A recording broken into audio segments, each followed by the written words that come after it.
Hello, everybody. This is Seth Weissman. Welcome to another episode of Safe Real Estate. Today, we are going to talk about what constitutes residential mortgage fraud in Georgia. And residential mortgage fraud is a crime, and actually, it's a felony, which is the most serious category of crime. And what that means is if you're ever convicted of residential mortgage fraud, which hopefully none of you ever will be, you will be sentenced to not less than 3 years nor more than 20 years in the state penitentiary. Normally, you're sent to Reidsville in South Georgia. And you can also be fined up to $100,000. So obviously, the state is putting this in a category of something that is very, very serious and not something any of us want to ever be accused of doing. And I'm going to actually read part of the statute, not the entire statute, but part of the definition so that you really understand what this crime is all about. And here's what it says.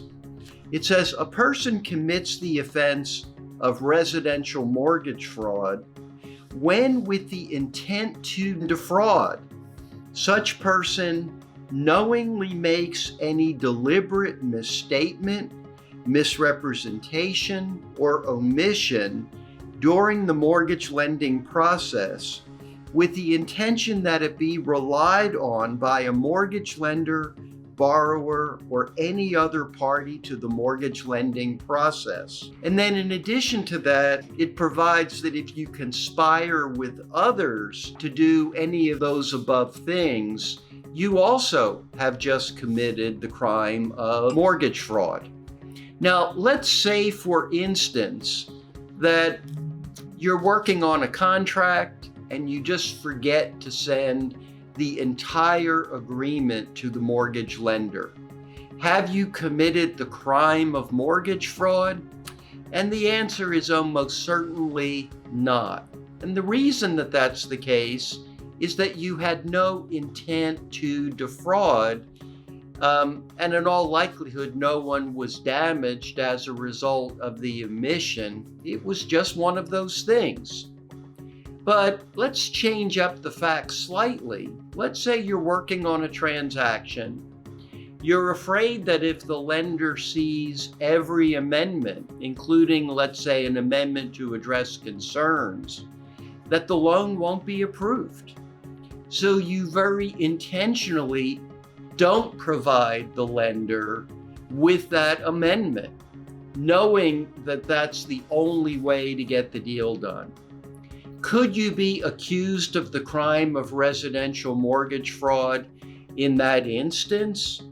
And now you're getting much closer to the line, because it does appear that through your omission, there was potentially a desire to omit and defraud the mortgage lender and cause them to approve a loan that they shouldn't have. Now, the good news is law enforcement is not typically out there looking for violations of the law. Usually when investigations occur, it's when we have a real economic downturn and there's a lot of foreclosures. Sometimes in that case, law enforcement will get involved trying to figure out, why are there so many foreclosures? And was the mortgage loan process honest as it should have been? But the truth of the matter is, very few people in Georgia have actually ever been sent to prison for mortgage fraud. And normally it's when there's wholesale creation of fake documents provided to a mortgage lender.